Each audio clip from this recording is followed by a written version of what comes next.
राधे श्याम श्याम श्याम राधे श्याम श्याम श्याम सीताराम राम राम सीताराम राम राम सीताराम राम राम सीताराम राम राम राजा राम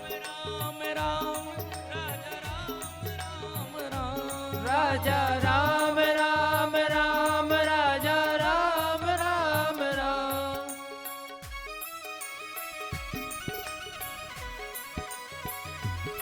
जय श्री राधे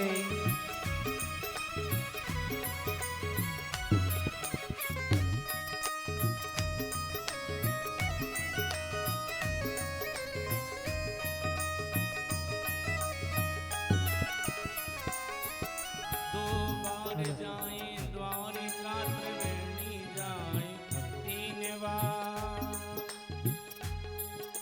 2 बार जाए द्वारिका ओ त्रिवेणी जाए 3 बार ओ 4 बार काशी अंग गंग के नहाए से 4 बार काशी अंग गंग के नहाए से 4 बार काशी अंग गंग के नहाए से कलयुग केवल हरि गुण गाहा गावहि नर गावहि भव थाहा। कलयुग की एक विशेषता है। क्या विशेषता है? कलयुग जोग जग नहीं ज्ञाना, एक आधार राम गुण गाना। बस भाव से राम राम गाओ, यज्ञ करने का फल मिलेगा, योग करने का फल मिलेगा, ध्यान करने का फल मिलेगा। सारे फल केवल भगवान के नाम में। ध्यान से सुनिएगा। 2 बार जाए द्वारिका त्रिवेणी जाए 3 बार 4 बार काशी अंग गंग के नहाए थे 5 बार पशुपति 6 बार नेम सार जाए 7 बार पुष्कर जी आचमन कराए थे 7 बार पुष्कर जी आचमन कराए थे 7 बार पुष्कर जी आचमन कराए से रामनाथ जगन्नाथ बद्री केदारनाथ 10 सुबेर 100 बार पगधाए थे 10 सुबेर 100 बार पगधाए से 10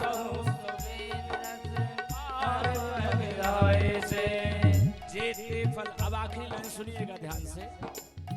जेते फल होते कोटि तीर्थ स्नान किए उतने फल होते हैं श्री राम नाम गाए थे उतने फल होते हैं श्री राम नाम गाए से उतने फल होते हैं श्री राम नाम गाए से प्रेम से सभी गाएं। राजा राम राम राम राजा राम राम राम। अरे राम राम। इतने जोर से मत बोलो, पूरा मोहल्ला सुन रहा होगा। इतने जोर से इतनी मेहनत ना करो, धीरे धीरे बोलो, धीरे धीरे। राजा राम राम राम राजा राम राम राम। राजा बहुत बढ़िया। और धीरे धीरे। सीता राम राम राम सीता राम राम राम। एक गीत याद आ रहा हमें, बम्बई वालों ने गाया है। धीरे धीरे बोल कोई सुनना ले। हेलो है? अरे जोर से बोलो, सुन ले तो सुन लेने दो। राजा राम राम राम राजा राम राम राम राजा राम राम राम राजा राम राम राम सीता राम राम राम सीता राम राम राम सीता राम राम राम सीता राम राम राम।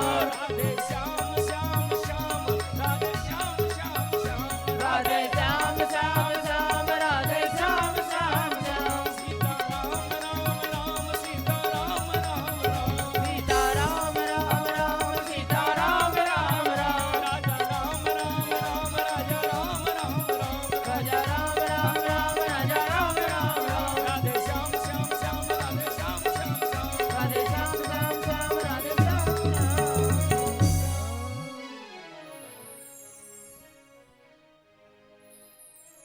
राजा रामचंद्र भगवान की जय हो। श्री हनुमान जी महाराज की जय हो। भागवत भगवान की जय हो। मंगल भगवान श्री कृष्ण कन्हैया लीला पुरुषोत्तम यशोदानंदन भगवान योगेश्वर कृष्ण कन्हैया जी का मंगलमय चरित्र श्रीमद् भागवत महापुराण प्रारब्धवश बहुजन्मार्जित पुण्यों के प्रभाव से पूर्वजों के आशीर्वाद से और श्रीमान कंछेदीलाल जी सोनी श्रीमती चंपाबाई माता जी के और उनके दोनों सुपुत्र के संकल्प से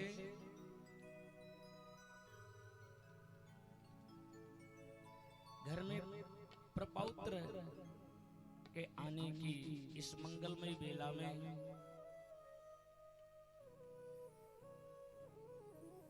आनंद कंद श्री कृष्ण कन्हैया के मंगलमय चरित्रों को जो आयोजित किया है उसमें हम आप सभी सम्मिलित हुए हैं। प्रसन्नता आपको जितनी होगी उससे कहीं अधिक प्रसन्नता हमें भी है।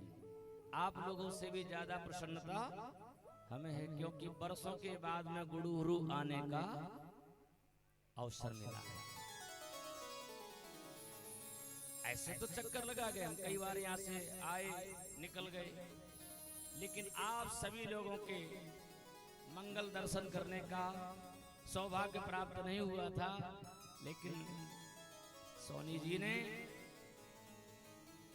भागवत भगवान के माध्यम से एक बार पुनः आप सभी लोगों के दर्शन कराने का यह सौभाग्य हमें भी प्राप्त हुआ है। और इस धार्मिक ग्राम गुरुहुरु की इस पावन भूमि में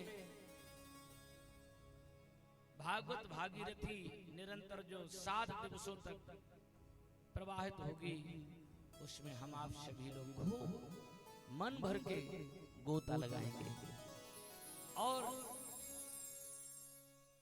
मानव जीवन का जो शाश्वत आनंद है,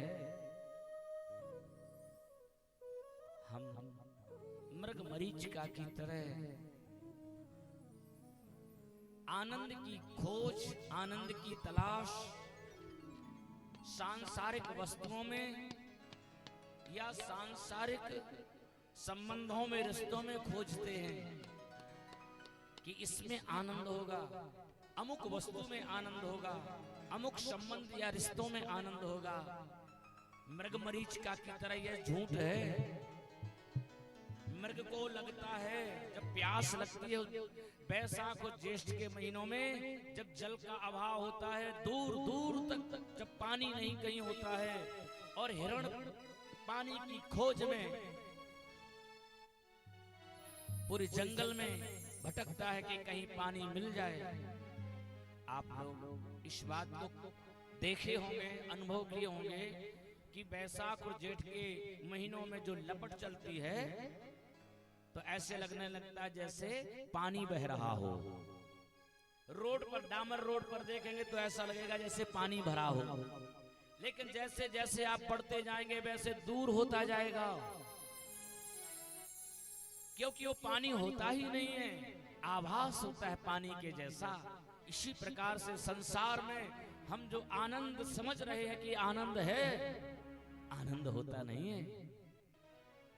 एक श्वान कई दिनों से भूखा था, कुत्ता कोई भूखा था, कुछ मिला नहीं आहार, आहार की तलाश में निकला। सुनसान जगह में, एकांत जगह में उसको एक कहीं से हड्डी मिल गई। बड़ा प्रसन्न हुआ, आहार मिल गया, मुंह में दबाया उसने उस हड्डी को, भागने लगा। सोचा कहीं दूसरा श्वान ना आ जाए, दूसरा कुत्ता ना आ जाए, नहीं तो छीन लेगा। उस सूखी हड्डी को मुंह में दबा करके भागा। झाड़ियों में छुप गया और झाड़ियों में छुप करके अपने नुकीले नुकीले दांतों से उस हड्डी को काटने लगा। बहुत प्रयास किया उसने, लेकिन उसमें सूखी हड्डी थी, ना तो उसमें चमड़ी थी, ना मांस था, ना खून था। कई दिनों की सूखी हड्डी थी। अब सूखी हड्डी में कहां रक्त, कहां मांस, कुछ भी तो नहीं था उसमें। परिणाम क्या हुआ? उसके पहने पहने दांतों से उसका ही ओठ कट गया। ध्यान दीजिएगा, हम आपकी यही गति है, यही स्थिति है, इसको समझना होगा। जब उसके दांत से उसके खुद का ओठ कट गया, उसकी जीभ में खून लगा तो बड़ा खुश हुआ, लगता है हड्डी में से खून आ गया। क्या हड्डी में से निकला खून? खून किसका था? खुद का था। थोड़ी देर के बाद में जब उसको दर्द हुआ, ओठों में महसूस हुआ, उसको एहसास हुआ, अनुभव हुआ उसको कि ये हड्डी में से खून नहीं निकला, ये तो हमारा खुद का खून था, ओंठ कट गया है, उसको हम चाट रहे। तब छोड़ करके भागा। अरे इस हड्डी में कुछ भी नहीं है, हम तो इस हड्डी में सोच रहे थे कि रक्त है। हम लोग भी इसी तरह संसार की वस्तुओं में आनंद खोज रहे हैं, सुख खोज रहे हैं, लेकिन ये गलत है। कहीं पर भी सुख नहीं है, कहीं पर भी आनंद नहीं है। आनंद कहाँ है?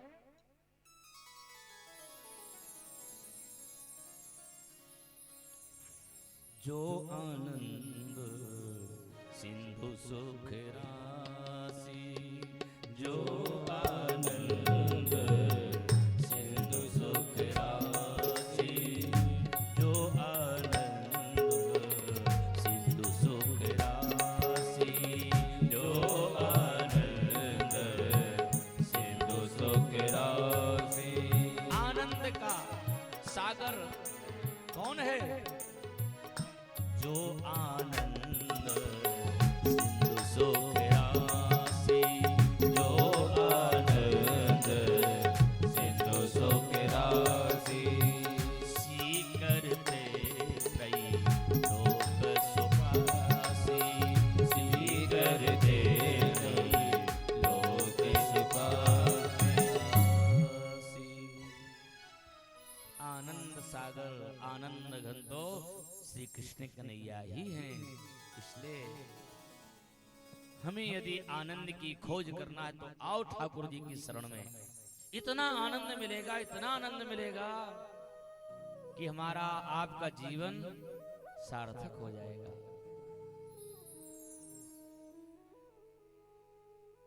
मानव जीवन, ये मानव तन मिला ही भगवत प्राप्ति के लिए है। जानते हो हम लोग मनुष्य क्यों बने?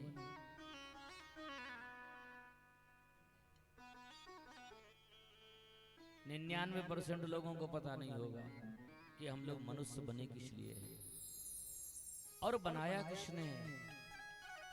भगवान जब अति कृपा करते हैं जीवों के ऊपर, जो 83,99,999 योनि भोगते हैं, क्योंकि वो भोग योनि है, हमारे किए कर्मों का वो परिणाम है, वो हमारे किए हुए कर्मों का वो फल है। जब 83,99,999 योनि भोगते हैं, उसको देख करके परमात्मा द्रवित होता है, मने दया आ जाती है। पशु पक्षी कीट पतंग आदि जानवरों को देख करके परमात्मा द्रवित होता है और क्या करता है, हम लोगों को एक अवसर प्रदान करता है। माने 84 लाख में नंबर की जो योनि है मनुष्य बनाता है। मनुष्य बना करके हमें भेजता है धरती पर। किस लिए? किस लिए भेजता? कभी अनुभव किया? कोई विद्यार्थी, छोटा सा बालक बैग टांग करके, पीठ पर बैग टांग करके, 10 किलो का बैग टांग करके, एक हाथ में पानी की बाटल लेकर के सुबह सुबह घर से निकलता है। कहां जाता है वो? किसी ने पूछा बेटा कहां जा रहे हो, क्या बोलेगा वो? 5-10 किलो का बैग, किताबों से भरा हुआ बैग, पानी की बोतल टिफिन लेकर के सुबह सुबह कहां जाता है बच्चा? पूछा किसी ने कहां जा रहे बेटा, तो क्या बोलता है वो? स्कूल जा रहे अंकल जी, स्कूल जा रहे हम। फिर पूछा बेटा स्कूल क्यों जा रहे हो, बोलना क्यों जा रहे हो स्कूल, क्या बोलेगा वो? पढ़ने के लिए जा रहे हैं अंकल जी, हम पढ़ने जा रहे हैं। फिर पूछा अंकल जी ने बेटा पढ़ना क्यों चाहते हो, क्यों पढ़ना चाहते हो, बोलो भाई जा रहे हो पढ़ना क्यों चाहते हो? तो उसने कहा अंकल जी कुछ करने के लिए हम पढ़ना चाह रहे हैं, कुछ करना करेंगे, पढ़ करके हम कुछ करेंगे। अच्छा, तो अंकल ने पूछा कुछ क्यों करना चाहते हो? ध्यान से सुनिएगा, हमारा आपका यही हाल है, कुछ क्यों करना चाहते हो बोलो? कहा कुछ इसलिए करना चाहते क्योंकि पापी पेट का सवाल है। इंसान की 3 ही सबसे महत्वपूर्ण जरूरतें हैं, रोटी, कपड़ा और मकान। इसके लिए कुछ करना पड़ेगा, माने खाने के लिए। फिर अंकल जी ने पूछा अच्छा बेटा ये बताओ खाना क्यों चाहते हो, बोलो खाना क्यों चाहते हो, जरूरी है क्या खाना, ना खाओ ना, क्यों खाना चाहते हो? जवाब मिला, बोले जीने के लिए। क्यों खाता है आदमी? जीने के लिए ना। बोले जीने के लिए खाना चाहते हैं। अब आखिरी प्रश्न का उत्तर आप सब लोग सोच समझ करके दीजिएगा, समझ में आ जाएगा हम लोग किस लिए आए हैं धरती पर। जीने के लिए खा रहे हैं। अच्छा जीना क्यों चाहते हो, उसका उत्तर है किसी के पास? हम जीना क्यों चाहते, क्यों जी रहे हैं? जिस दिन इस बात का उत्तर मिल जाए समझ लेना हमारा धरती पर आना सार्थक हो गया, क्योंकि हमको यही पता नहीं हम जी तो रहे लेकिन किस लिए जी रहे हैं। अवसर दिया है भगवान ने, मौका दिया है। सप्लीमेंट्री जानते हो? आई किसी को पहले सप्लीमेंट्री? या नहीं आई? सब होशियार, पढ़ने में होशियार थे आप सब लोग है ना, हमें आई है सप्लीमेंट्री। सप्लीमेंट्री का मतलब जानते हैं? नहीं जानते? सप्लीमेंट्री माने मौका, माने अध्यापक एक मौका देता है कि शायद हो सकता कोई गलती हो गई होगी इससे पढ़ाई लिखाई में, कोई समस्या आ गई होगी, इसलिए बेचारा थोड़ा सा चूक रहा है, एक मौका दे देते हैं ताकि इसकी 1 साल बर्बाद ना हो। तो क्या करता है अध्यापक? सप्लीमेंट्री देता है। और फिर सप्लीमेंट्री में भी गड़बड़ी की तो फिर क्या होता है? गप्लीमेंट्री आई, गप्लीमेंट्री होती है। सप्लीमेंट्री में यदि गड़बड़ी की तो इसका मतलब है सीधे फेल, 1 वर्ष फिर से उसी कक्षा में रहना पड़ेगा। हम लोग सप्लीमेंट्री, मनुष्य का जो तन मिला हमें, ये क्या है? विधाता के द्वारा सप्लीमेंट्री दी गई है कि सप्लीमेंट्री में गड़बड़ी मत करना, और यदि गड़बड़ी की तो तैयार रहना। 83,99,999 योनियों में जाने के लिए अवसर मिला है, मौका मिला है, भगवान ने कृपा करके दिया है। इसलिए ये मानव बन गए। अरे हाँ, बुंदेली में बड़ा प्यारी एक लाइन गा रहे, समझ में आएगा। गला थोड़ा सा गड़बड़ हो रहा, अभी कल ही जगन्नाथ जी से पहुंचे, जगन्नाथ धाम में कथा चल रही थी, तो ठीक हो जाएगा। थोड़ा गर्म पानी पिएंगे, थोड़ा पानी ले आना, गला सूख रहा है, एक गिलास पानी लाना। मानो बन गए तो करनी सुधार लो, अजी मानव तन का मजा मार लो। मानव बन गए तो करनी सुधार लो, मजा मार लो। मानव बन गए अरे हाँ मानव बन गए तो करनी सुधार लो, मानव तन का मजा मार लो। मानव बन गए तो करनी सुधार लो, मानव तन का मजा मार लो। हे मानव तन का मजा मार लो। थोड़ा साथ दो ना हमारा, थोड़ा थोड़ा, ज्यादा जोर से नहीं हम कहेंगे। हाँ हो सकता है आप लोगों को गुस्सा लगी हो, क्योंकि पूरे गांव में घूमे आप लोग पैदल नंगे पांव, और हमारे ऊपर गुस्सा चढ़ी हो कि हम मोटर कार में बैठे थे इसलिए नाराज हो। सब लोग आओ, सब गाइए। हे मानव तन का मजा मार लो, का मजा मार लो। हे मानव बन गए अरे हाँ मानव बन गए तो करनी सुधार लो, मानव तन का मजा मार लो। मानव बन गए तो करनी सुधार लो, मानव तन का मजा मार लो। मानव बन गए तो करनी सुधार लो, मानव तन का मजा मार लो। वो कर लो, ये कर लो दो ही हाथ से मौनी, लो दो ही हाथ से बोनी, दोनों हाथ से बोनी।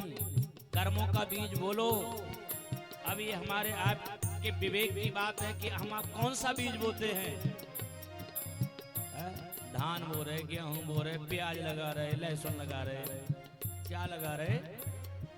कर लो दो ही हाथ से बोनी, कर लो दो ही हाथ से बोनी। नहीं तो पता है क्या होगा? अरे जाने कब होने अनहोनी, जाने कब होने अनहोनी। कर लो दो ही हाथ से बोनी, कर लो दो ही हाथ से बोनी। अरे जाने कब होने अनहोनी, जाने कब होने अनहोनी। मानव तन की जा है जोनी, मानव तन की जा है योनी, मानव तन की जा है योनी। जितनी बिगड़ी अरे हाँ ओ जितनी बिगड़ी है उतनी सुधार लो, मानव तन का मजा मार लो। जितनी बिगड़ी है उतनी सुधार लो, मानव तन का मजा मार लो। मानव बन गए अरे हाँ मानव बन गए तो करनी सुधार लो, मानव तन का मजा मार लो। मानव बन गए तो करनी सुधार लो, मानव तन का मजा मार लो, मानव तन का मजा मार लो।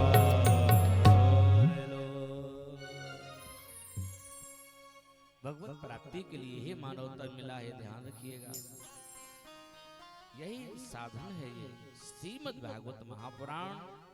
ये प्रारब्ध बस कुछ काम ऐसे होते हैं,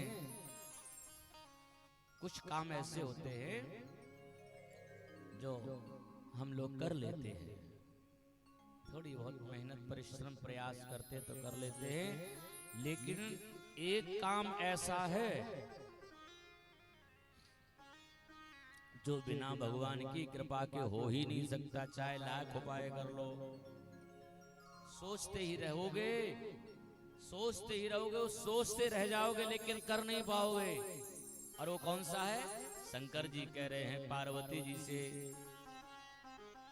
गिरजा संत समागम समन लाभ कछु आने, और बिन हरि कृपा न हो सो गावहि वेद पुराण।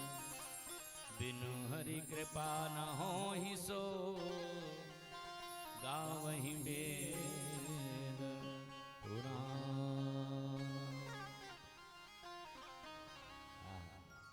बिना हरि की कृपा के संभव नहीं है। सो ये श्रीमद् भागवत महापुराण जिसको तेनेयम पांगमयी मूर्ति प्रत्यक्षम वर्तते हरे, भगवान श्री कृष्ण का ये स्वरूप है। कौन सा स्वरूप है? भागवत कौन है? वांगमयी मूर्ति, साहित्य का अवतार है ये। भक्तों का कल्याण करने के लिए, अनगिनत पतितों को पावन बनाने के लिए भगवान का वाणी का अवतार हुआ है। जो जिस प्रकार से इसका सेवन करेगा, जो भी व्यक्ति इसका जिस भाव से श्रवण करेगा भगवान अवश्य उसकी मनोकामना पूर्ण करेंगे। यद्यपि 18,000 श्लोकों वाली दिव्य संगीता जिसका महात्मा पद्म पुराण ने गाया, पद्म पुराण के 6 अध्याय बहुत ही महत्वपूर्ण हैं। 6 अध्यायों की कथा आप लोगों के लिए सुनाए, इसके बाद में फिर आरती करेंगे, ठीक है? अच्छा, 6 अध्यायों की कथा सुनाना है, ध्यान दीजिएगा। तो अब आप लोग बताइए, हमारे लिए तो कोई फर्क नहीं पड़ता, हम तो आए हैं कथा सुनाने, जितनी देर तक सुनोगे उतनी देर तक सुनाएंगे। तो 6 अध्यायों की कथा बोलो कितनी देर में सुनाएं? 3 ऑप्शन दे रहे हैं, 3 में से एक चुनिएगा आप लोग। कितनी देर तक है? 3 ऑप्शन, 20 मिनट, 40 मिनट और 60 मिनट। सोच समझ करके बताइए, ऐसा नहीं धीरे धीरे बहाना बना के खिसकना शुरू कर दो, है ना? 20 मिनट सुनाएंगे 6 अध्याय पूरे, छोड़ेंगे नहीं। तो 20 मिनट में सुनाएं कि 40 मिनट में सुनाएं कि 60 मिनट में सुनाएं? कुछ लोग बहुत ही चुपचाप बैठे हैं, इनके मन में खिचड़ी पक रही है, थके हुए हैं। आप सभी लोग भी, हम भी 2 रात के जगे हुए हैं। तो एक काम करते हैं, ना 20 ना 60, बीच वाला मान लेते, ठीक है? बीच वाला 40 मिनट में पूरा 6 अध्यायों का कथा आप सभी लोगों सुने। प्रथम अध्याय महात्मा, ये भागवत जी शुरू नहीं हुई। 6 अध्यायों में पहले अध्याय का पहला श्लोक, सच्चिदानंद रूपाय विश्वोत्पत्त्यादि हेतवे तापत्रय विनाशाय श्री कृष्णाय वयं नुमः। मंगलाचरण है ये, श्री कृष्ण कन्हैया का मंगलाचरण किया गया, ध्यान किया गया, उनके स्वरूप का वर्णन किया। दूसरे श्लोक में यम प्रजंत मनुवेद वेद कृत्यं द्वैपायनो विरहकातरया जुहाव पुत्रेति तन्मयतया तरुवोभिनेदुस्तं सर्वभूतहृदयं मुनिमानतोऽस्मि। श्री सुखदेव जी महाराज को नमन किया गया। अब हम आप सभी लोग यात्रा प्रारंभ करें। यात्रा शुरू हो रही है यहाँ से। सब लोग तैयार हैं? यात्रा के लिए तैयार हैं सब लोग? बैग शैग सूटकेस ले आए? कहाँ चलना है पता है कि नहीं? नैम से सूतमासीनो अभिवाद्य महामतिम। नैम शरण तीर्थ चलना है, शरीर से नहीं, मन से। तीर्थवर नैम से विख्याता अति पावन पुनीत सिद्धिदाता। नेम से सूतमासीनो अभिवाद्य महामते। कथामृत रस स्वादः कुशलः शौनिको ब्रवीत। नेम शरण तीर्थ में पुण्य सलिला मां धैनुमती गंगा के पावन तट पर 88,000 ऋषि सूत जी महाराज के सन्मुख बैठ करके उनका विधिवत पूजन करके प्रश्न करते हैं। कहते हैं, हे गुरुदेव, बड़ी कृपा आपकी, जो अनुग्रह पूर्वक आपने हम सभी लोगों के लिए अपना सानिध्य दिया। ध्यान रखिएगा, जिसके जीवन में सद्गुरु की प्राप्ति हो जाए उसका जीवन मंगलमय हो जाता है। सद्गुरु, सद्गुरु का मतलब क्या है? जो अपने सद्गुणों से, जो अपने सद्विचारों से, जो अपने सद आचरण से हमारा आपका कल्याण कर दे, हमारे अंधकारमय जीवन को प्रकाश की ओर ले जाए, वही सद्गुरु है। जो व्यक्ति पहले से ही कीचड़ में फंसा हो, ध्यान से सुनिए, जो व्यक्ति पहले से दलदल में घुसा हो और गले तक वो डूब गया है, थोड़ी देर के बाद में पूरा डूबने वाला है, तब तक कोई दूसरा व्यक्ति दलदल में कूद जाता है और दलदल में फंसे हुए व्यक्ति जो कूदता है उससे कहता है भैया चिंता मत करो, हम तुम्हें निकाल लेंगे। तो दूसरा कहता है भैया पहले अपनी सोचो, तुम तो बस 2 मिनट के मेहमान हो, दलदल में डूबने वाले हो, तुम हमें क्या बचाओगे। इसका मतलब है कि जो पहले से ही सांसारिक दलदल में फंसा हुआ हो, वो संसार में फंसे हुए दूसरे दलदल में फंसे हुए व्यक्ति को कैसे निकाल सकता है। इसलिए जानना जरूरी है, समझना जरूरी है, मानना जरूरी है। सूत जी जैसा सदगुरु प्राप्त हुआ।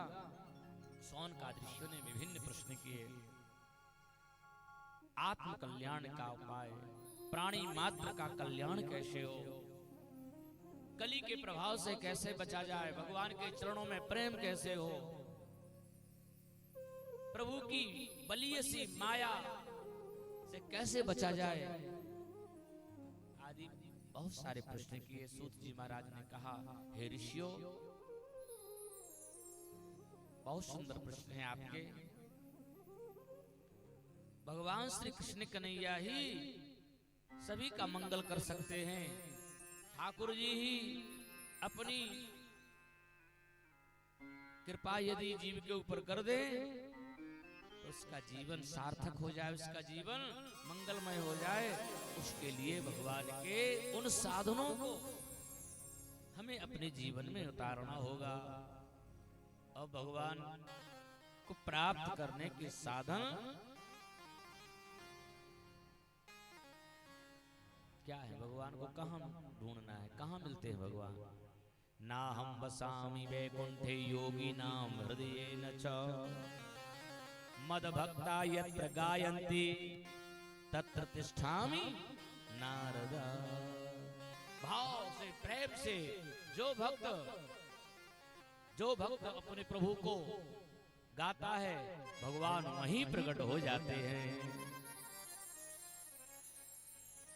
आज मेरे कान्हा, आज मेरे कान्हा मिलेंगे सत्संग में, आज मेरे कान्हा मिलेंगे सत्संग में, आज मेरे कान्हा मिलेंगे सत्संग में, आज मेरे कान्हा मिलेंगे सत्संग में, मिलेंगे सत्संग में, मिलेंगे सत्संग में, मिलेंगे सत्संग में, मिलेंगे सत्संग में। प्यारा भाव है।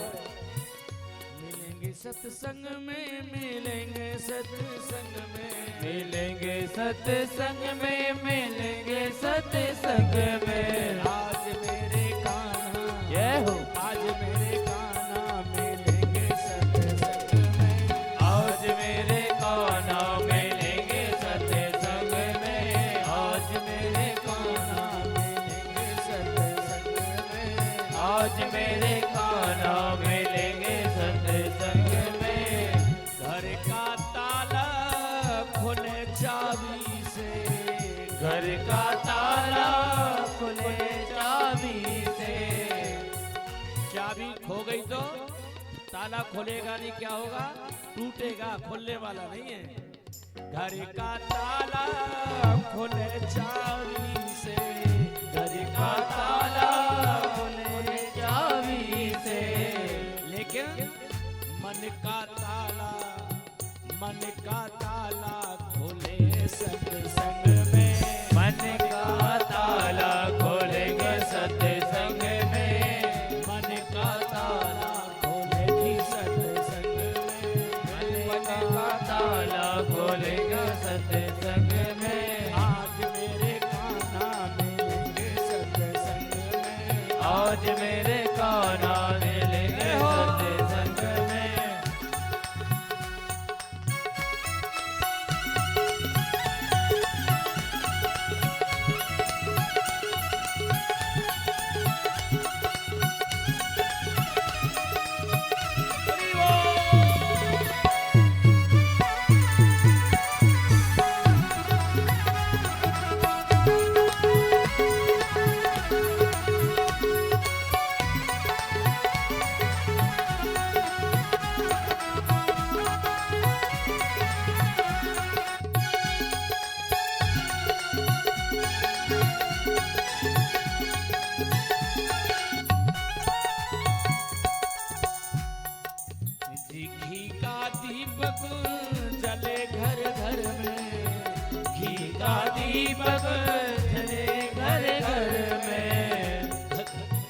घर में घी का दीपक, अजी घी का दीपक जले घर घर में, घी का दीपक घर घर में, घर घर में, जले घर घर में, घर घर में, घर घर में।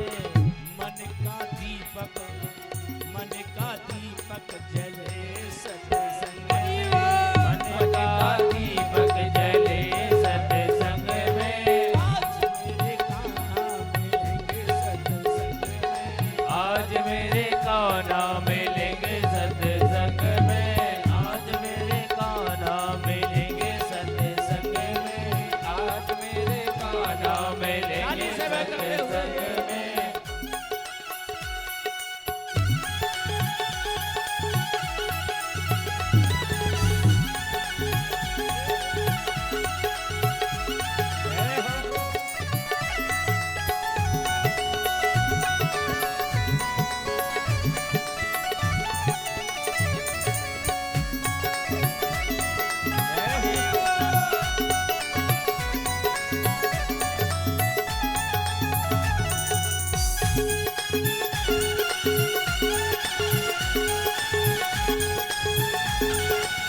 आखिरी लाइन अच्छा लग रहा, सभी गाएं। आखिरी लाइन, कमल का फूल खिले पानी में, कमल का फूल खिले पानी में, कमल का फूल, कमल का फूल, कमल का फूल, कमल का फूल, कमल का फूल खिले पानी में, कमल का फूल खिले पानी में। लेकिन भैया 7 दिन में हम अपने मन का फूल,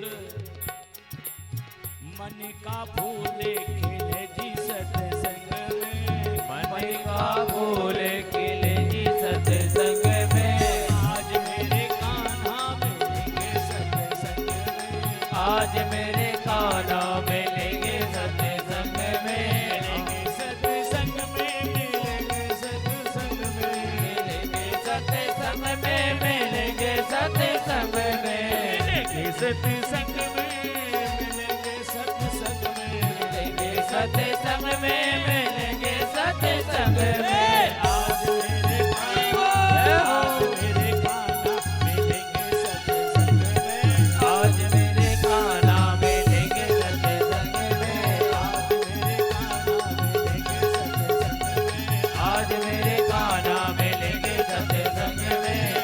मेरे कान्हा मिलेंगे सत्संग में, आज मेरे कान्हा मिलेंगे सत्संग में, आज मेरे कान्हा मिलेंगे मिलेंगे सत्संग में, आज मेरे कान्हा मिलेंगे सत्संग में, आज मेरे कान्हा मिलेंगे सत्संग में, आज मेरे कान्हा मिलेंगे सत्संग में, आज मेरे कान्हा मिलेंगे सत्संग में, आज मेरे कान्हा मिलेंगे सत्संग में। बोले सच्चिदानंद भगवान की जय हो। भगवान के चरणों में प्रेम प्रीति अनुराग उत्पन्न हो, वह साधन श्रीमद् भागवत महापुराण है। यद्यपि 18,000 मंत्रों वाली यह दिव्य संगीता 7 दिनों में पूर्ण होना, बोलिएगा संभव है क्या? 7 दिनों में 18,000 श्लोकों वाली संगीता की कथा क्या 7 दिनों में पूरी हो सकती है? नहीं। समझदार हैं आप सभी लोग, है ना? कह रहे नहीं हो सकती 7 दिनों में, तो 7 महीनों में हो जाएगी कि नहीं? 7 महीनों में पूरी हो जाएगी। कुछ लोग खामोश बैठे, कुछ लोग बोल के बता रहे, कुछ लोग कह रहे मौनी बाबा, इशारों में बात हो रही। 7 महीनों में भी कथा पूरी नहीं हो सकती, तो 7 सालों में हो जाएगी? 7 सालों में तो हो सकती कि नहीं? नहीं ना? बहुत बढ़िया। हाँ ऐसे ऐसे में ऐसे बोलते जाइए, हम समझ जाएंगे। 7 वर्षों में पूरी नहीं हो सकती। 7 वर्ष क्या भैया, हम तो कहते 7 जन्मों में पूरी होने वाली नहीं है। क्यों? क्यों नहीं है? इसलिए क्योंकि हरि अनंत। बहुत प्यारी बात तुलसीदास जी ने बता दी कि इसलिए पूरी नहीं हो सकती। हरि अनंत, हरि कथा अनंता, और कहाँ ही सुनहि बहुविधि सब संता। हरि अनंत हैं, भगवान अनंत हैं और उनकी कथा भी अनंत है। अब बताओ, जिसका आदि मध्य और अंत नहीं है उसको कोई पूरा कर सकता है? कई लोग बोलते हैं 7वें दिन कथा खत्म हो गई, बोलते कि नहीं? बोले चलो 7वें दिन आज आखिरी, आज कथा जो है खत्म होना है आज। अरे राम राम, कथा भी खत्म होती है, आदमी खत्म हो जाएगा, लेकिन कथा कभी खत्म होने वाली। कई लोग बोले कथा तो पूरी हो गई, आज तो पूरी है होने कथा। कथा ना तो पूरी होती है ना खत्म होती है। कथा 7वें दिन जो है विश्राम होती है, विश्राम। क्योंकि इसको कोई पूरा कर ही नहीं सकता। भगवान की कथा का पता हो कि यहां से शुरुआत है। सच्चिदानंद से शुरू है क्या? वर्णा नामर्थ संघा नाम से शुरू है क्या रामचरितमानस?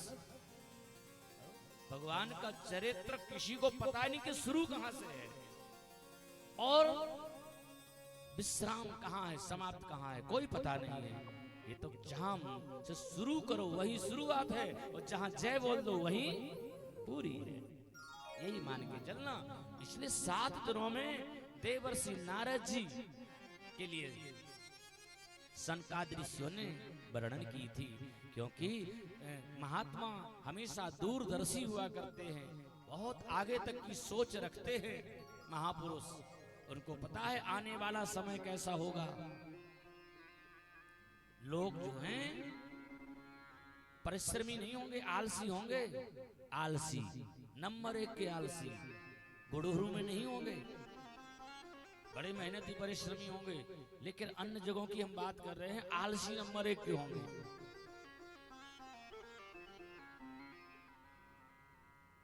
ज्यादा समय नहीं दे पाएंगे, ज्यादा धन खर्च नहीं कर पाएंगे। सुखदेव जी ने राजा परीक्षित को कथा सुनाई थी 7 दिन। तो क्या आरती होती थी शाम को? आरती हुई क्या? कि रोज आरती हो गई फिर साज लिया घर को चले गए? नहीं, 7 दिन और 7 रातों तक कथा 1 सेकंड के लिए बंद नहीं हुई। ना सुनाने वाले रुके, ना सुनने वाले भी नहीं उठे कि बीच में पानी के लिए उठ जाएं, फलाहार के लिए उठ जाएं। 7 दिन और 7 रातों तक कथा रुकी ही नहीं। कैसे लोग होंगे सुनाने वाले और कैसे होंगे सुनने वाले। आज यदि हमने 40 मिनट का आपको टाइम दिया है, 41वां शुरू होगा कि धीरे धीरे ऐसा शुरू कर देंगे, कहां से निकले? नहीं हो सकता ना, संभव ही नहीं है। काम होते हैं दुनियादारी के, गृह कारज नाना जंजाला, ते अति दुर्गम शैल विशाला।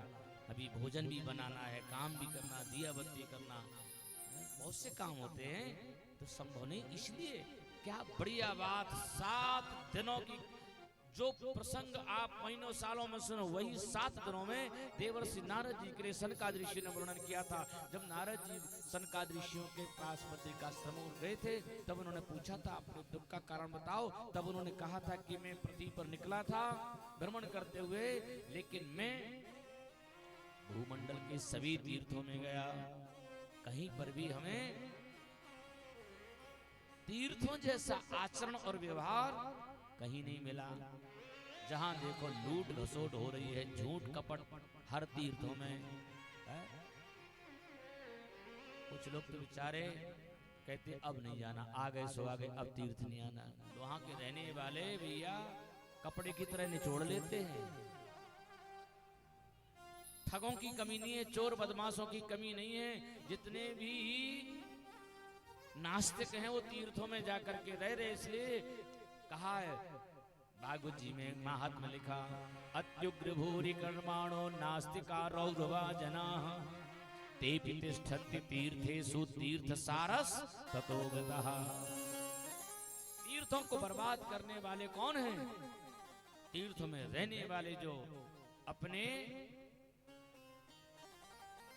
कुकर्मों के कारण तीर्थों की महिमा को नष्ट कर रहे। देवर्षि नारद जी को बड़ी वेदना हुई। सप्तपुरियों की यात्रा करी, महानगरों में गए, गांव-गांव में गए, छोटी-छोटी जगहों पे गए, घर-घर में गए, योगियों के, सन्यासियों के, बैरागियों के पास में गए, लेकिन देवर्षि नारद जी को संतुष्टि नहीं हुई। बहुत ग्लानि हुई मन में कि देखो तो मनुष्यों की आयु वैसे भी सबसे कम है। मनुष्यों की आयु कलयुग में, सतयुग में 1,00,000 वर्ष की आयु होती थी। कितनी आयु? 1,00,000। पढ़े लिखे कि नहीं सब लोग? थोड़ी गणित आती है, बताइएगा तो। सतयुग में 1,00,000 वर्ष की आयु होती थी। जैसे ही सतयुग निकला, त्रेता युग आया, उसमें से 1 जीरो गायब। 1,00,000 में से 1 जीरो गायब करो, कितना बचा? बोलो। हमसे खराब मैथ है क्या आप लोगों की? अरे 1,00,000 में से 1 जीरो ही तो गायब करना है, कितना बचेगा? 10,000। कोई शंका तो नहीं? 10,000। त्रेता में 10,000 वर्ष की आयु थी। जैसे ही द्वापर युग आया, 1 जीरो फिर गायब हो गया। अब 10,000 में से 1 जीरो गायब करो, कितना बचेगा? बहुत बढ़िया, 1,000 बचा। मने द्वापर में 1,000 वर्ष की आयु। कलयुग आया, कलयुग आया तो 1 जीरो फिर गायब हो गया। कितना बचा? वाह, बहुत बढ़िया। 100 वर्ष की आयु है कलयुग में, और अभी तो 100 वर्ष की आयु है ही। आने वाला समय तो ऐसा होगा 1 जीरो और गायब होगा, और 100 में से 1 जीरो चला गया, कितना बचा? इतने में संतोष करना पड़ेगा। ध्यान रखिएगा, 10 वर्ष में ही सब कुछ हो जाएगा। जो कुछ करना सब हो जाएगा।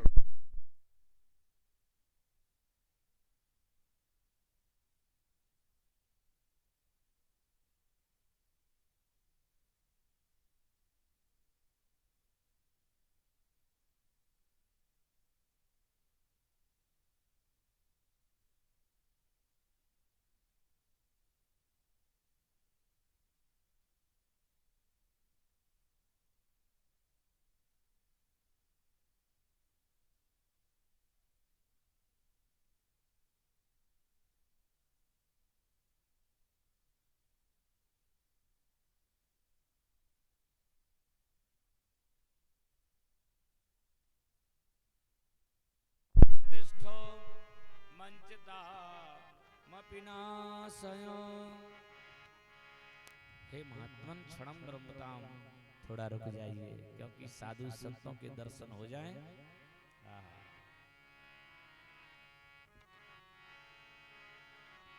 मिलती है साधुओं की संगत कभी कभी, मिलती है साधुओं की संगत कभी कभी, मिलती है साधुओं की संगत कभी कभी, मिलती है साधुओं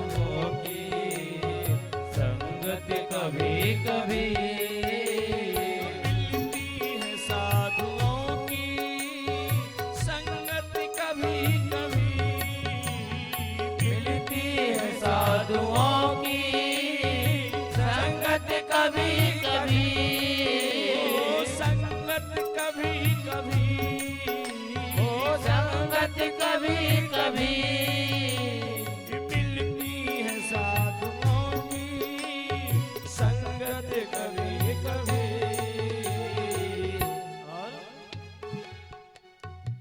चढ़ती है मन पे नाम की, चढ़ती है मन पे नाम की। ये राधे राधे वाला दुपट्टा हमेशा डाल के नहीं घूमता। शादी में जाओगे ये राधे राधे वाला दुपट्टा डाल के जाओगे, हाँ? कोट पैंट पहन के जाओगे, बढ़िया लिसर पिसर लगा करके जाओगे तैयार होकर के।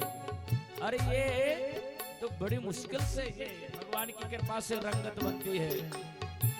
चढ़ती है मन पे नाम की रंगत कभी कभी, चढ़ती है मन पे नाम की रंगत कभी कभी।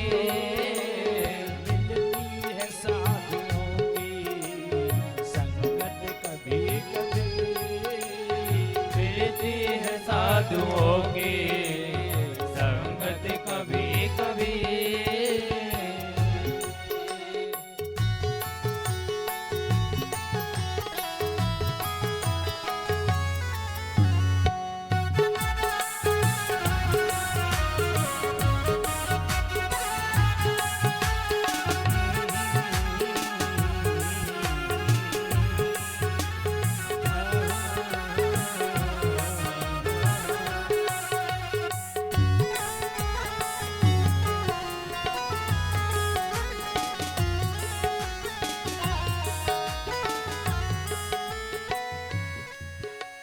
कुछ अमर ज्ञान सीख लो परलोक के लिए, कुछ अमर ज्ञान सीख लो परलोक के लिए। ये तो हम लोग गा रहे, जरा गुरुहुरु के भक्तों की आवाज सुने जरा, आप लोग कितना प्यारा गाते हैं। नृत्य तो देख लिया हमने लेकिन गाए नहीं सुना अभी, बहुत सालों के बाद आए हैं। बहुत से लोग एक के दो हो गए हैं, एक के दो हो गए, अकेले थे शादी होगी दो हो गए। कुछ लोग दो के चार हो गए हैं। और क्या बताएं, इतने बरसों के बाद कथा में आए हैं कि दो आंखों वाले भी चार आंख वाले हो गए, चश्मा लग गया है ना। गाइए जरा, आप लोग रुकिएगा। कुछ अमर ज्ञान सीख लो परलोक के लिए,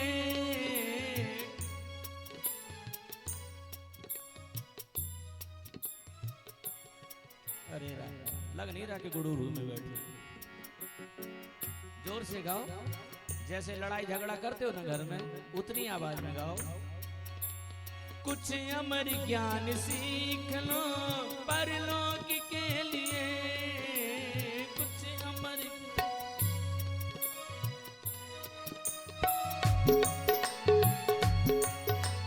कुछ अमर ज्ञान सीख लो परलोक के लिए, क्योंकि मिलती है जिंदगी में क्या जिंदगी में। बम्बई वाले पर ध्यान मत देना, बम्बई वाले तो गा रहे हैं मिलती है जिंदगी में मोहब्बत कभी, है ना। लेकिन हम वो नहीं कहने वाले हैं, हम कुछ और बता रहे हैं। मिलती है जिंदगी में फुर्सत कभी कभी, मिलती है जिंदगी में फुर्सत कभी कभी। कहाँ सोनी जी को इतना समय था, अभी किसी का चढ़ावा बना रहे होते, कहीं सतना गए होते, कहाँ ऐसा 7 दिन का मौका मिलना था, दुकानें बंद हैं, सब लोग यहाँ लगे हुए हैं। मिलती है जिंदगी में ये फुर्सत कभी कभी, मिलती है जिंदगी में फुर्सत कभी कभी।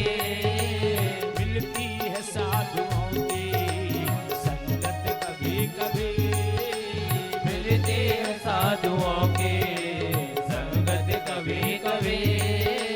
बनने को रहना चाहिए बुराई से दूर ही, बनने को रहना चाहिए बुराई से दूर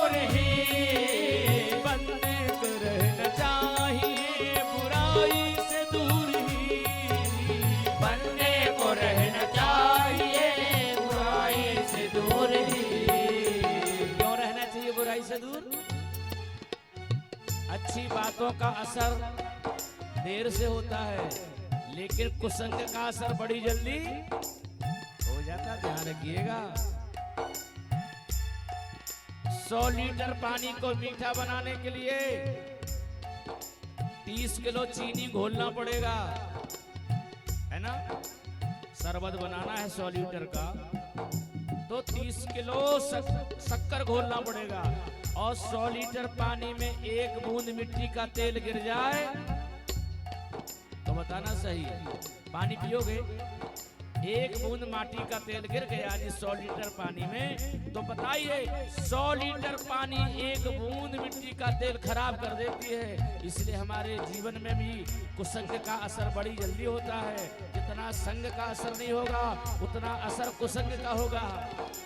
ले डूबती है पल में कुसंगत कभी कभी, ले डूबती है पल में कुसंगत कभी कभी, संगत कभी कभी, मिलती है साधुओं की संगत कभी कभी, संगत कभी कभी, संगत कभी कभी, संगत कभी कभी। क्षणम ब्रह्मताम भोवो साधो क्षणम तिष्ठो। नारद जी रुक गए, समीप में पहुंचे। देवी कौन हो तुम? तुम्हारी गोद में ये वृद्ध पुरुष अचेत अवस्था में लेटे, ये कौन है? ये कमल नयन स्त्रियां जो हाथ में पंखा लिए आपकी सेवा कर रही, ये कौन है? सच सच बताओ, तुम्हें तुम्हें पीड़ा किस बात की है? बोलो। तब उस युवती ने अपना परिचय दिया। भगवान, आप हमें नहीं जानते, मैं भगवान के शरीर से उत्पन्न हुई हूं, मेरा नाम है भक्ति। और ये दोनों देख रहे जो बूढ़े हैं, ये हमारे पुत्र हैं। आपको आश्चर्य लगा होगा कि हम जवान हैं और हमारे दोनों पुत्र बूढ़े हैं। यही तो हमें समझ में नहीं आ रहा कि ऐसा क्यों। ये तो कलयुग के चिन्ह हैं। कलयुग में माँ जवान देखेगी, पुत्र जो हैं वृद्ध जैसे लगने लगेंगे। ये तो कलयुग की पहचान है। सो ऐसा क्यों हुआ हम नहीं जानते, लेकिन ये पीड़ा है हमारे लिए, बहुत कष्ट की बात है। आप हमारी समस्या का समाधान करें। देवर्षि नारद जी ने कहा, देवी भगवान का स्मरण करो, सब ठीक हो जाएगा। जब कभी जीवन में कोई समस्या आए, किसी को मत सुनाओ, क्योंकि लोग बड़े विचित्र हैं। आपके दुख दर्दों को, कष्टों को रो रो करके तुमसे पूछेंगे और फिर वही तुम्हारी दुख दर्दों को दूसरों को हंस हंस करके सुनाएंगे। ये विचित्र स्थिति है लोगों की। इसलिए भगवान का स्मरण करो, भगवान का चिंतन करोगे, सब ठीक हो जाएगा। हम तुम्हारे दोनों पुत्रों को अभी युवा कर देते, कानों में वेद मंत्र सुनाए, कोई असर नहीं हुआ। आकाशवाणी सत्कर्म करो। देवर्षि नारद जी वृंदावन से जाने लगे। भक्ति देवी से कहा, देवी चिंता मत करो, तुम्हारी समस्या का समाधान होगा। जब तक हम तुम्हारे दोनों पुत्रों से तुम्हें पूरे धरती में जन जन में स्थापित ना कर दूं, तो मैं भी नारद नहीं में लौट करके तभी आऊंगा जब तक तुम्हें और तुम्हारे पुत्रों को जन जन के हृदय में स्थापित कर देंगे। देवर्षि नारद जी चले गए, बद्रिकाश्रम में गए हैं। बद्रिकाश्रम में सनकादिऋषियों से भेंट हुई और सनकादिऋषियों ने कहा, नारद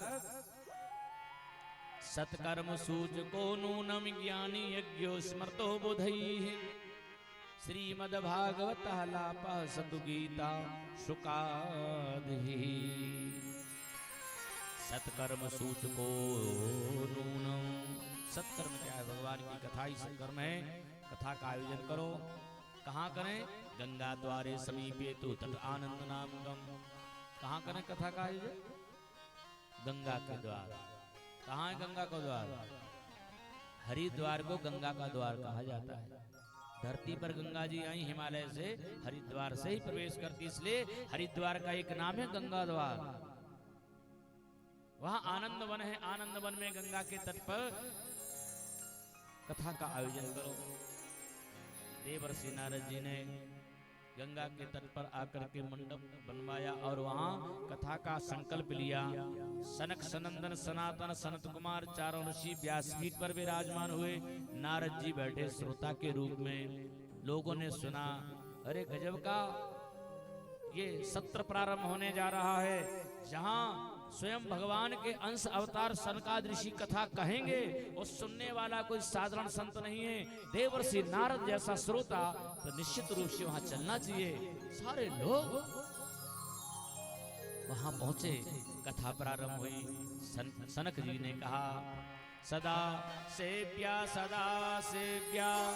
श्रीमद्भागवती कथा यस्य श्रवण मात्रेणो हरिश्चित्तम समाश्रयेत। सदा सेव्या, भगवान की कथा सदैव सेवन करो। एक बार सुन ली, 2 बार सुनो, 2 बार सुन ली, 4 बार सुनो, 8 बार सुनो, 10 बार सुनो, 50 बार सुनो, 100 बार सुनो। और हम तो कहते बदलो मत, एक को पकड़ करके रखो। दही को जितना मथोगे ना उतना ज्यादा मक्खन निकलेगा। एक बार के मथने से मक्खन आने वाला नहीं है। आप जितने बार कथा को, ठाकुर जी की कृपा से ये 391 नंबर की कथा हो रही है गुड़ुरु में। 391 नंबर की शरीर को, इस अधम शरीर को ये सौभाग्य प्राप्त हुआ है।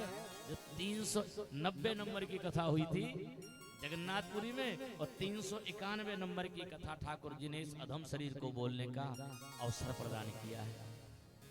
तो आप जितना बोलते जाइए, जितना सुनता जाइए, आपको उसमें यदि कुछ ना मिले तो आप कहिएगा।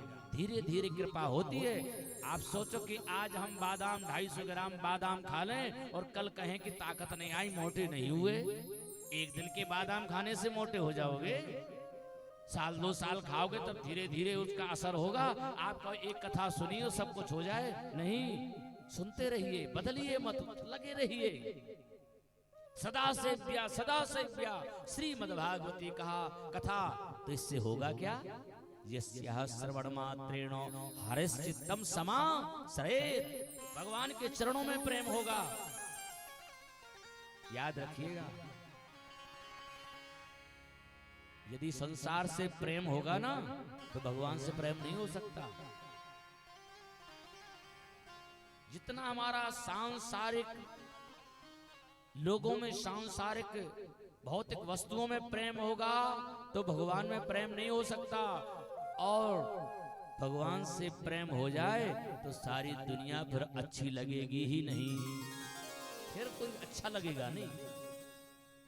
यही बात है, यही विशेषता कि भगवान से प्रेम हो जाए तो फिर दुनिया में कोई चीज तुम्हें अच्छी लगेगी नहीं। सब शत्रु से लगेंगे, सब दुश्मन जैसे दिखेंगे। तो हरिश्चित्तम समाश्रयेत, तो जीवन की सबसे बड़ी उपलब्धि क्या है? भगवान के चरणों में प्रेम हो जाना, भगवान के चरणों में रति हो जाना, अनुराग उत्पन्न हो जाना। ये सबसे बड़ी मानव जीवन की प्राप्ति है। तो वो कैसे संभव होगा? बोले भागवत की कथा श्रवण करने से। निगम कल्पतरोर गलितम फलम सुखम खादमृतद्रव संयुतम पिबत भागवतम रसमालयम मुहुर्हो रसिका भुवि भाविका। जब तक जीवन हो तब तक इस रस को पान करो।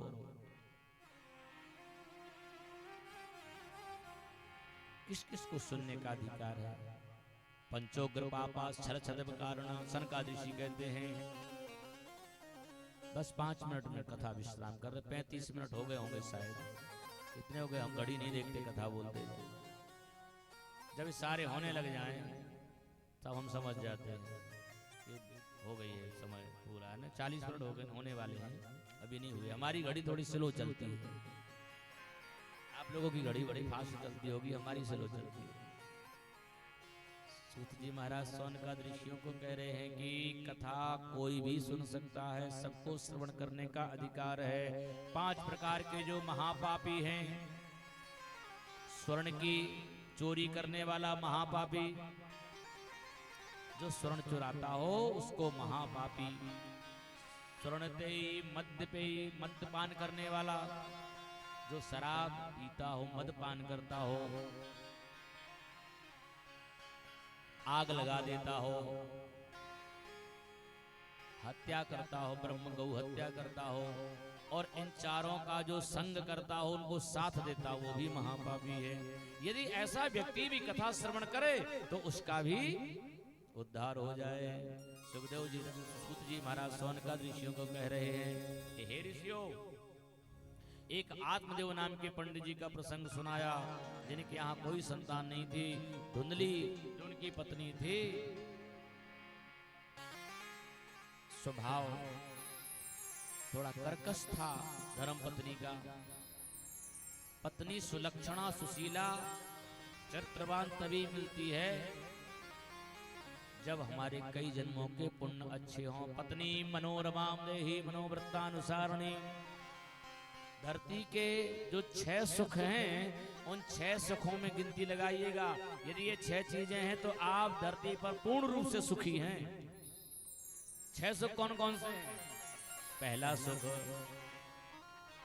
अर्थागमो, रोज पैसा आ रहा हो।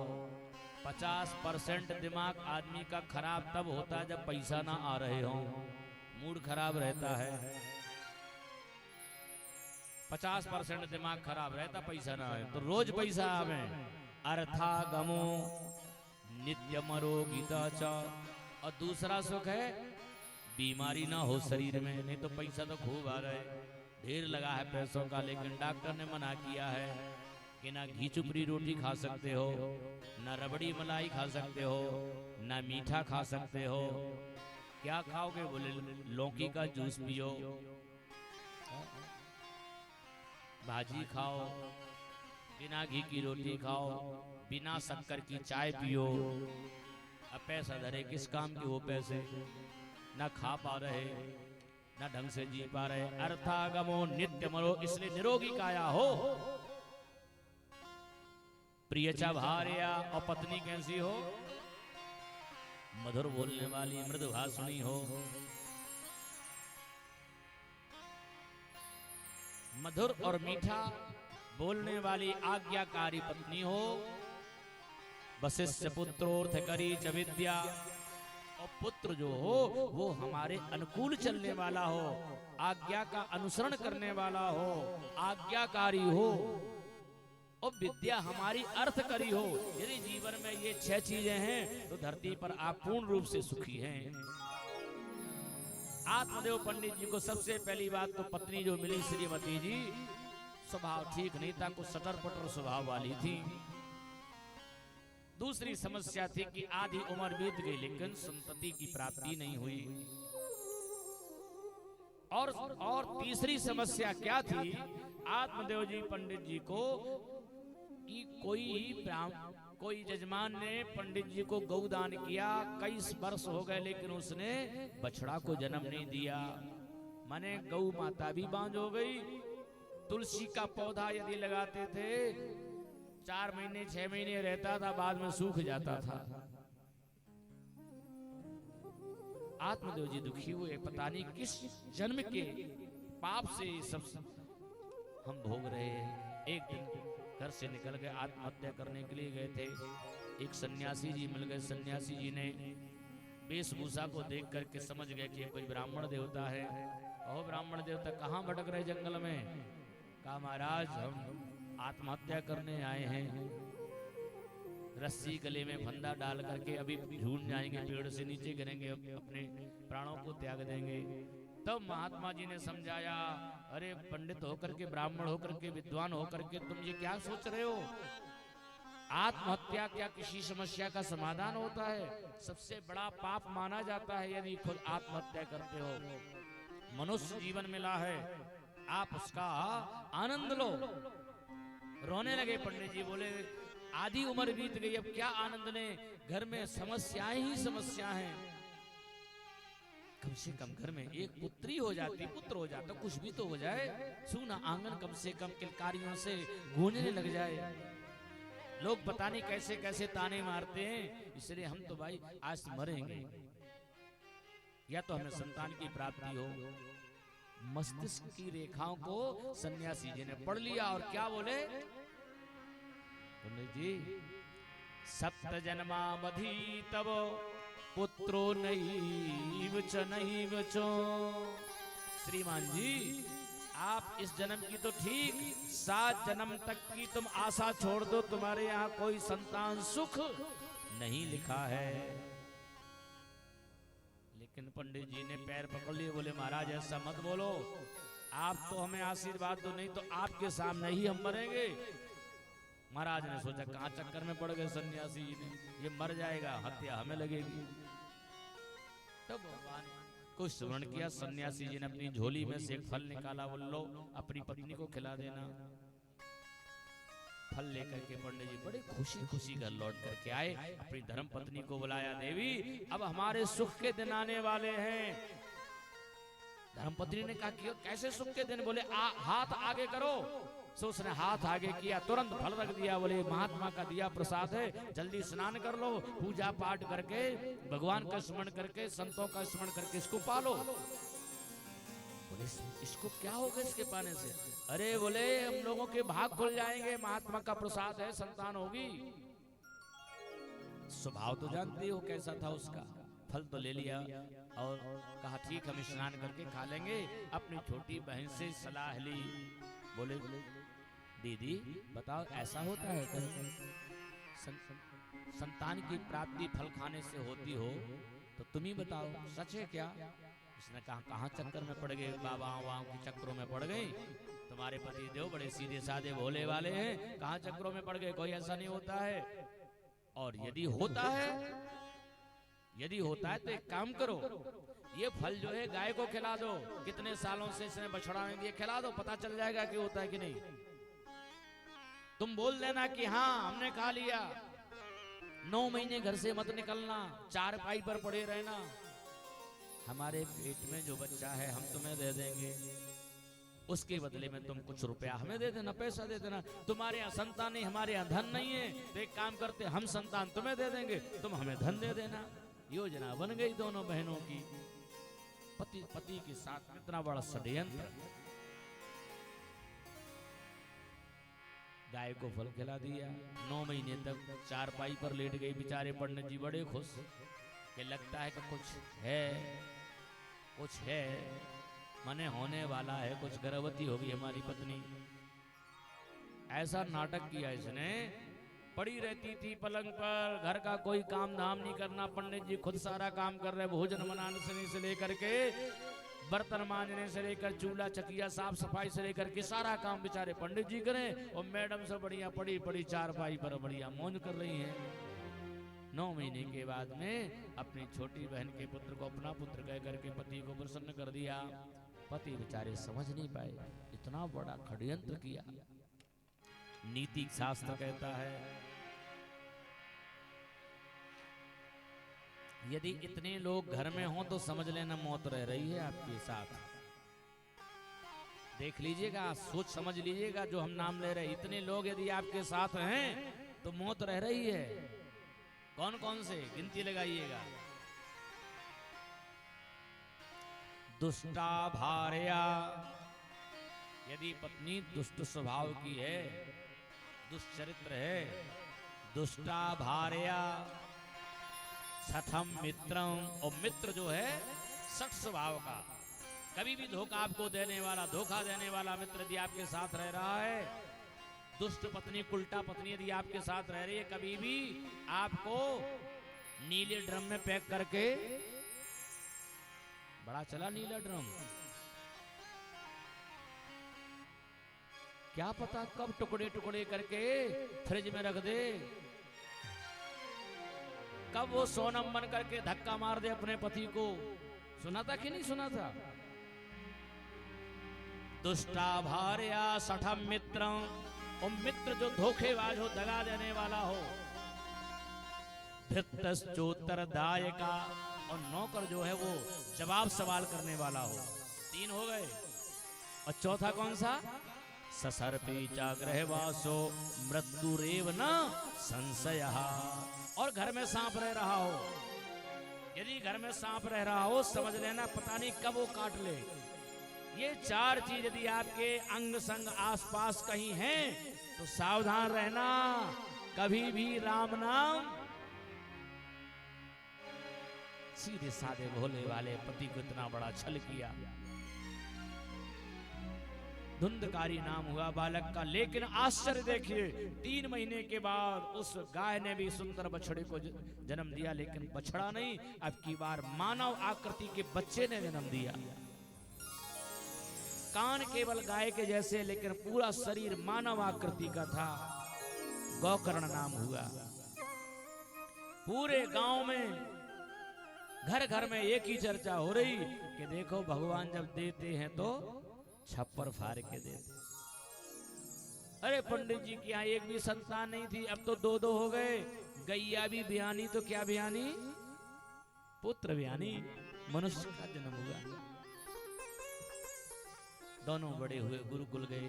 गौकर्ण पंडितो ज्ञानी धुंधकारी महाखला।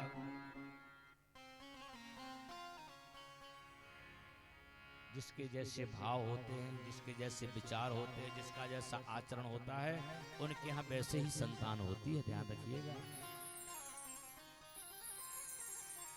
बबूल के बीज से बरगद उत्पन्न नहीं होगा, बबूल के बीज से बबूल ही उत्पन्न होगा।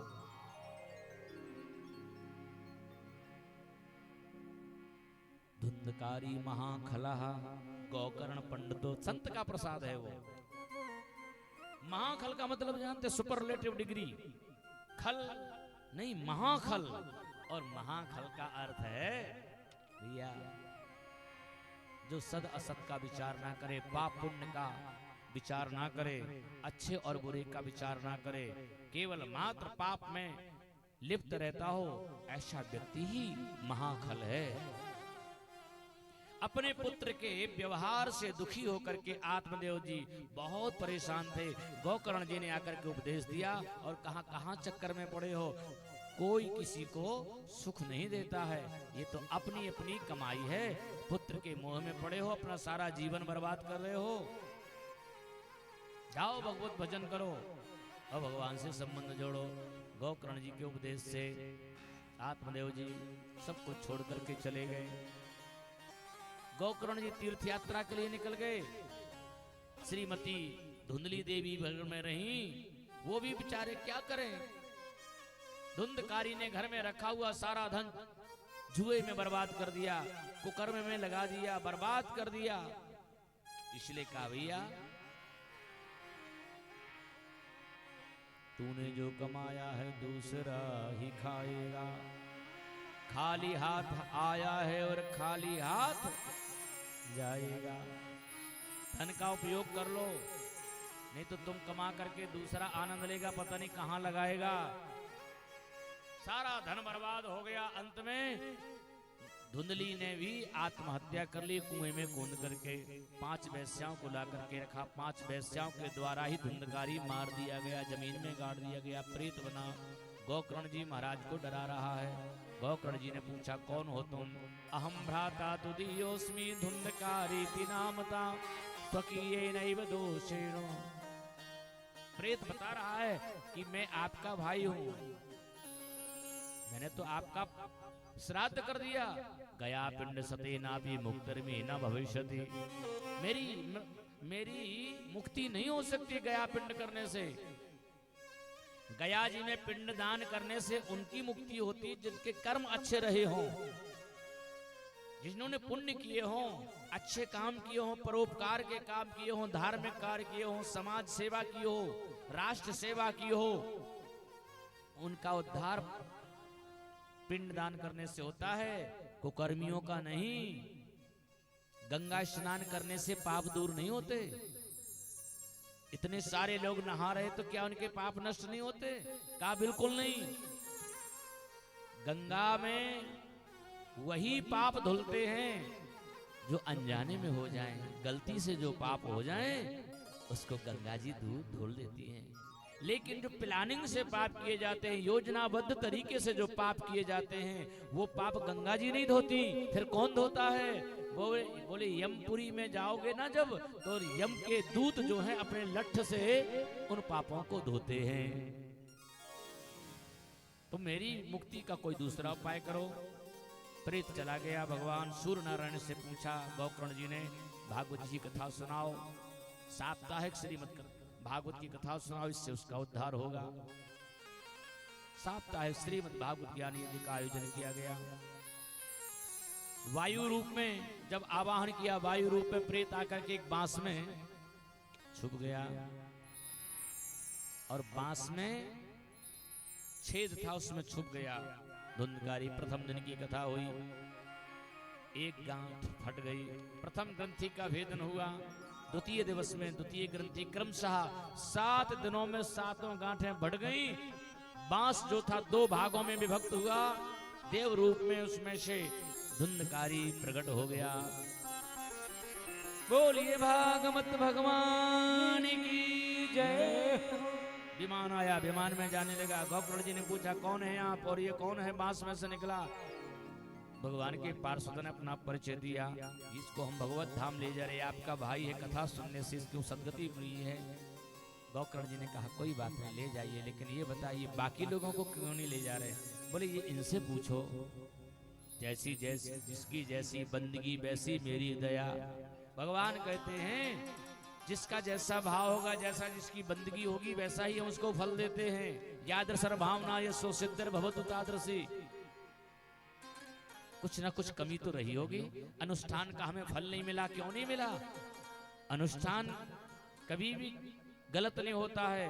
गलत हम हो सकते, गलत आप हो सकते, लेकिन अनुष्ठान का फल कभी व्यर्थ जा ही नहीं सकता। कमी खोजना तो अपने में खोजो। अब दोबारा कथा का आयोजन हुआ, और जब दोबारा कथा का आयोजन हुआ, अब गलती नहीं हुई।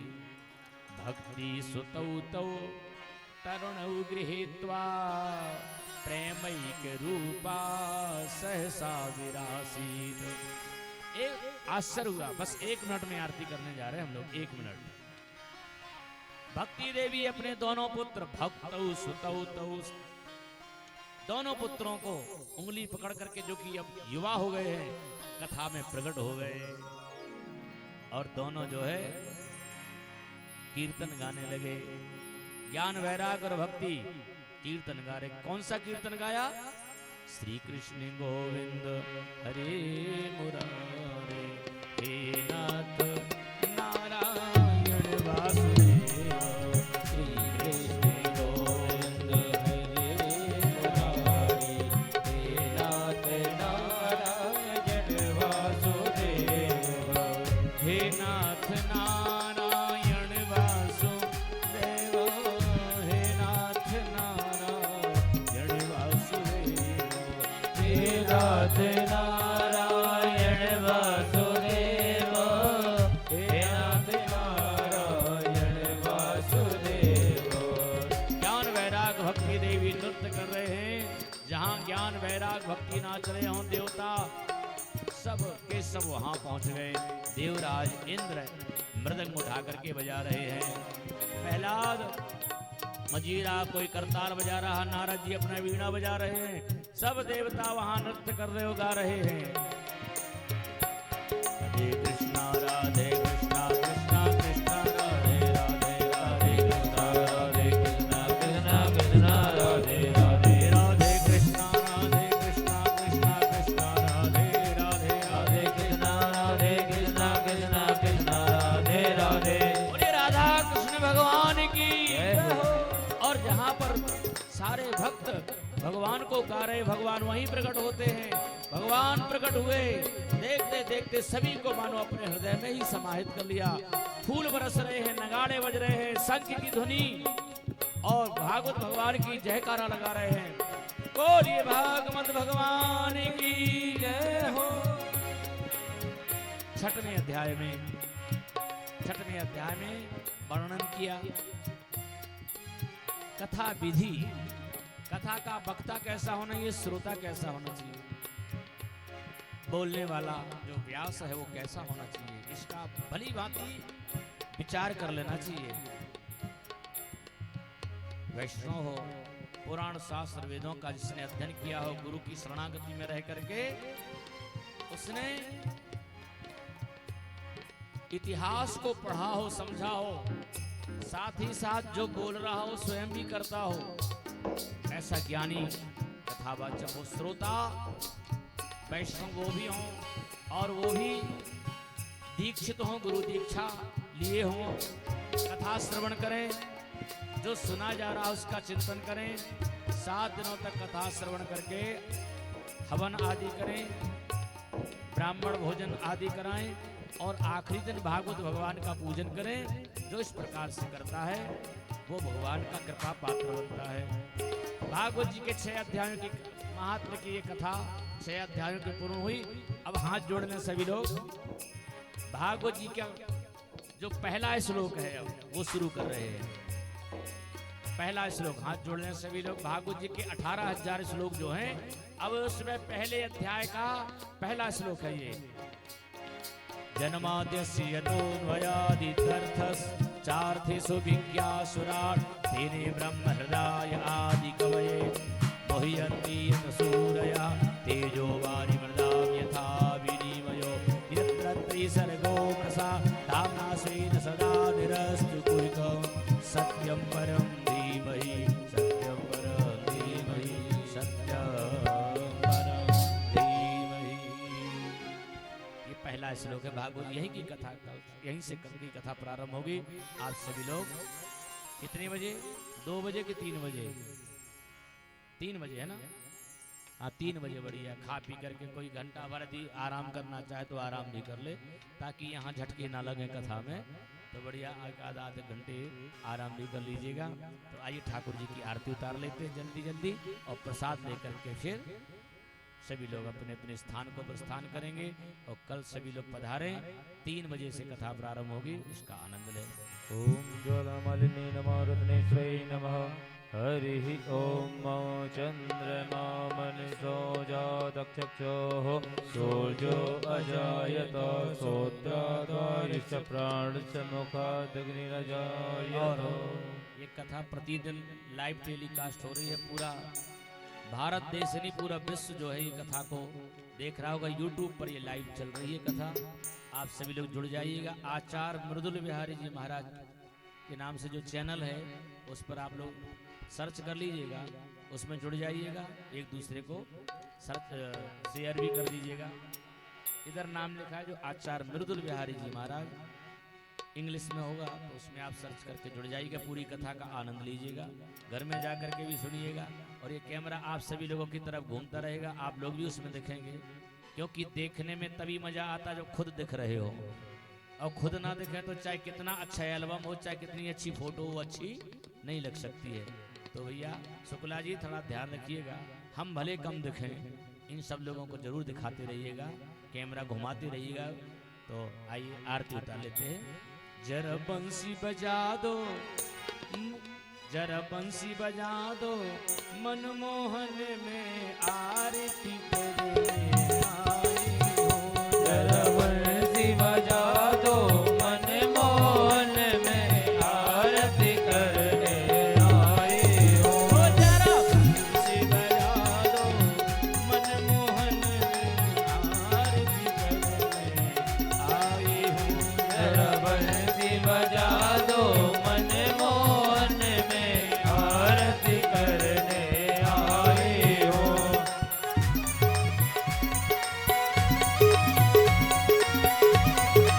जय हो।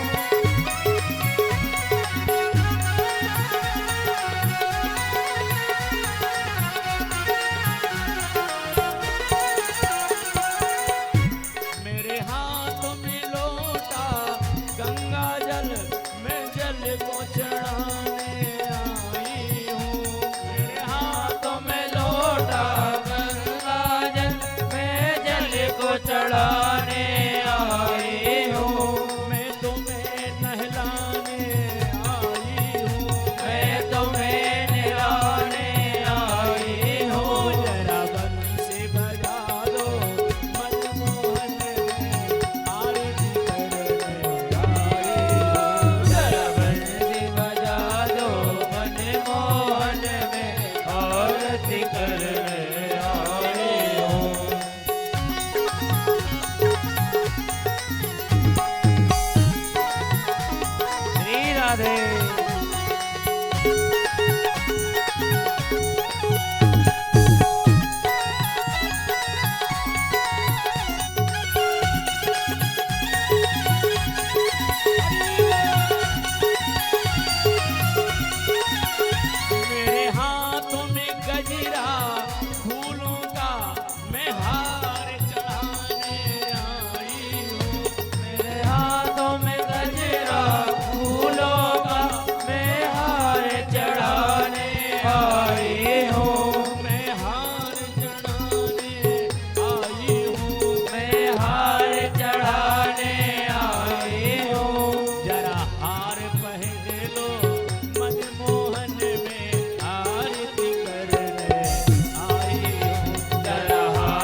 जाइए और कहिए, झूठी दुनिया से मन को हटा ले, झूठी दुनिया से मन को हटा ले, ध्यान श्याम जी के चरणों में लगा ले, तो पता है क्या होगा?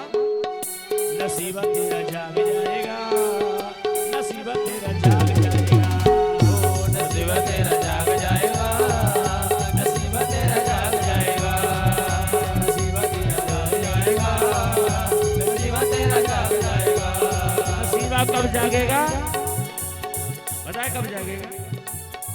झूठी दुनिया से मन को हटा ले, झूठी दुनिया से मन को हटा ले, झूठी दुनिया से मन को हटा ले, झूठी दुनिया से मन को हटा ले, ध्यान श्याम जी के चरणों में लगा ले, नसीबा तेरा जाग जाएगा, नसीबा तेरा जाग जाएगा, नसीबा तेरा जाग जाएगा, नसीबा तेरा जाग जाएगा, नसीबा तेरा जाग जाएगा, नसीबा तेरा जाग जाएगा।